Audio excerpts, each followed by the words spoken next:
howdy guys, welcome back to the channel. My name is Natalie and today we have a very special episode. We are reviewing the newly released SBD 10mm belt. Now this product launched on the 23rd of November. It is a new product to the SBD line. In today's video, I'm going to take a look at the quality of the 10mm belt, how I think it performed on the big three lifts, squat, bench, and deadlift, since I've been using it for the last month and a half now, and then also look at the pricing of the belt. Disclaimer. Yes, I am an SBD sponsored athlete, and yes, I am on the marketing campaign for this product. And that might make you think that I'll be biased in this review. You're wrong. This is my channel, my opinion. No one is asking me to do this. I cannot emphasize that enough. I simply want to review it so that you guys can have an educated choice of what product you may want to use in the powerlifting scheme, like I do with any other product review. So here's my perspective and my honest opinion on the new SBD 10mm belt. Let's get into it. So first I want to touch on quality of the belt. So like I said, I did work on this campaign and I went to Sheffield in the UK to see the actual product and the process of it being made. Quality on this belt is pretty insane. It is made of high quality British leather. It's based all in the UK, all sourced in the UK from the actual leather and then the belt buckle itself within the surrounding areas of Sheffield, the SBD headquarters. So basically how they make this belt is that they bind the black leather with a harder, tougher leather, and they add a suede,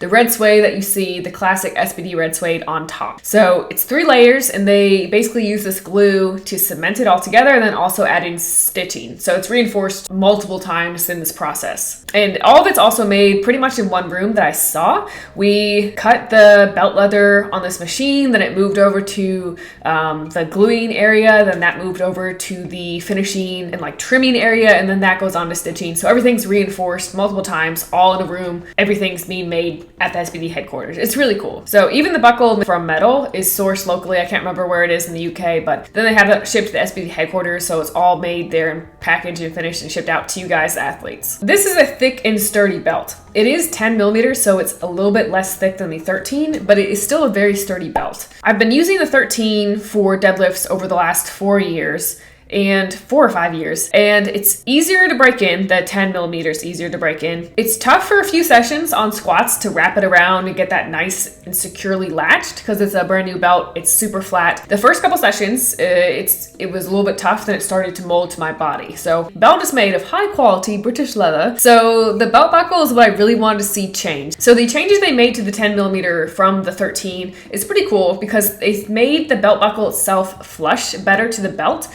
to where there's not going to be a large buckle poking out from it. They made the buckle itself more rounded. It's a little bit smaller. The logo is slightly updated as well. So it's a bit of a different design. And I'm honestly surprised that no one caught that on my Instagram feed. So it's a subtle change, but the design is redone. The belt buckle is just more fitted, I'd say, especially if you are a smaller athlete, to where you might get some irritation from the larger belt buckle, whether it's hitting your legs in the squat or it's harder for you to set up on deadlifts in the 13. The 10 is different because the buckle itself is just more flushed to the actual belt, and then obviously the belt is a little bit thinner, so maybe easier to set up in. That's the reason why I never wore the 13mm belt on squats, because the buckle itself was too big and it would hit my quad on the way down and leave a bruise. So I always squatted in the 10mm Inzer belt for the last 4 or 5 years, maybe even 6 years since I started lifting. I always squatted in the Inzer and deadlifted in the 13mm SBD. Those are pretty much the quality adjustments made on this 10mm belt. Now getting to the lifts, let's just roll into it. I've already talked about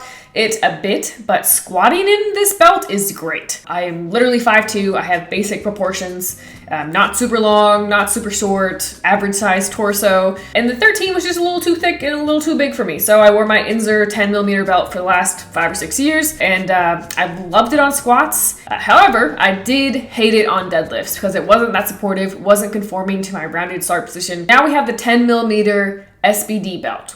How does it compare on squats? It's great. I've literally squatted every single squat session in this belt since I've gotten it, which was a month and a half ago. So if I'm squatting 3 times a week, that's a lot of sessions. I've broken it in and I absolutely love it. Not only is it more conforming to my actual like torso, like I can feel it being very, very sturdy, But the belt buckle is what I really love because I was so worried that it was going to be the same thing as the 13, where it's too chunky and it would just knock my legs. But this belt buckle I love. I wear a size small in it, but yeah, I just really prefer the thinner 10 millimeter on squats because I can brace into it better. And this belt buckle was just so much more flush. So the 10 millimeter belt is sturdier than the Inzer on squats for me. And I think it fits my torso better, whereas the Inzer might have a little bit more, I don't know whether it's not as flush to my torso, but it doesn't feel as conforming as the SBD 10 millimeter belt from what I've gathered this last month and a half comparing them. So I really prefer the 10 on squats, so that's what I'm gonna keep wearing now because I've felt really good in it. Now on deadlift, since we're talking about the 13 millimeter, I like that a lot on deadlifts. I've always lifted with that since I got it in like 2018 or 2019. So I don't think it's a huge difference on deadlifts for me.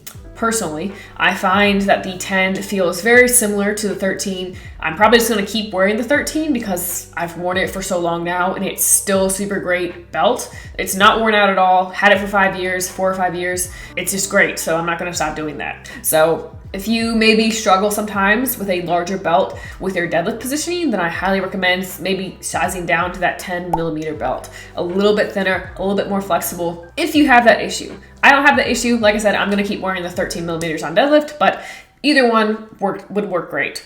Okay, now I have never benched with a belt, but since I am so dedicated to you guys in this channel, I did bench with a belt. Granted, I was having a terrible bench session and I just wanted to try something, so I threw on the 10 millimeter belt, but honestly, I kind of liked it.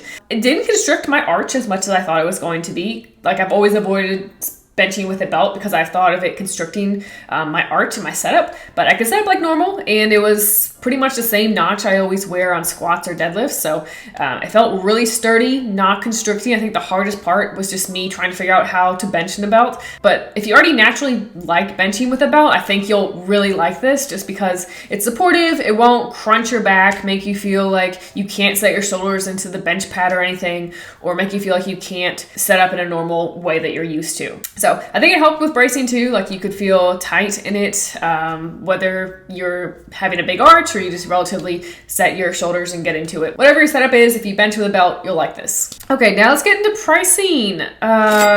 So like I stated previously, everything's local, it's quality. The price is going to reflect that. Any like high quality material that's locally sourced is going to be more expensive. So it is $280. And if you compare this to the Inzer or like a Rogue belt, I think the Inzer is around 140, which size you get for the Inzer, and I think Rogues are super cheap belts as well. So this is a little bit more pricier than probably the competitors in the market. Now, I bought my Inzer back in 2018 or 2019. I think it was 2018, and it was the 10 millimeter Forever lever. That's so hard to say. Forever lever. I got my money out of it. I think they're made in the USA. I would not wear this on deadlifts long term. Like I said, I really just liked it to squat in. It doesn't really fit and conform my body like the SBD ones do, so that's my reasoning why I always wore it just on squats. So like the Inzers, I'll just keep running with this comparison, is priced cheaper than the SBD, but it's probably not going to last as long because I think the SBD would last you legitimately for life. So if you want a belt for the rest of your lifting career, get the SBD belt. It'll be more money up front, and I think you'll really enjoy the quality of it for years and years of lifting. Definitely better than like a $50 Rogue belt that's literally not going to do shit for you. So yes, it's a little bit pricey, but the 10 millimeter belt process is exactly the same as the 13 millimeter belt process. The buckle is upgraded, so the price is going to be the same, but you're looking long term on how long this belt is actually going to last you, and it's going to last you a really long time. So with all that being said, obviously I recommend the SBD 10 millimeter belt. But not because I'm an SBD athlete, but because I believe in the quality, and I've used the 13 millimeter for like 5 years now, and I just absolutely love it. And I've used this 10 on squats, bench, and deadlift in the last month and a half, and I really, really like it. Like I said, especially on squats, and I've always adamantly used my 10 millimeter Inzer belt I like this more right off the bat, solely because I feel like I can get a really great brace into my squats now. Not like I haven't, but I really feel a difference with this one. So my bracing has never felt better. I'm PRing, whether that's from Steve's programming or just the combo of feeling really comfortable with this belt and having some good momentum going into my training sessions. Either way, I feel really confident, really good. And I think I could use this on deadlifts regularly if for whatever reason I didn't want to use my 13 millimeter. But maybe if I try to bench like Meg Scanlon, I'll use it on bench press too. But this is the belt you could use for any lift.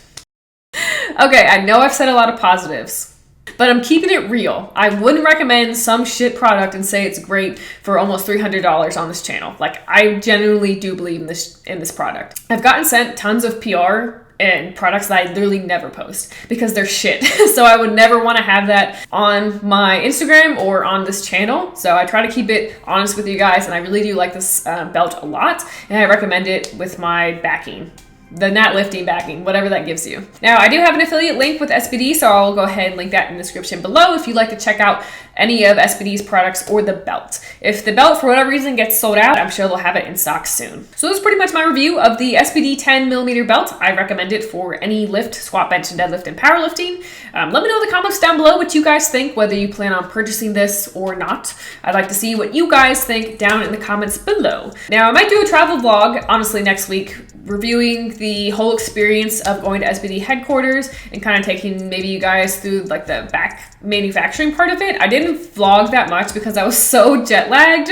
I was really tired, but the whole trip was awesome. So maybe I'll go ahead and do something goofy next week with that vlog. But thank you so much for watching. I appreciate it. Do not forget to like and subscribe, and I'll catch you guys later next week. Bye.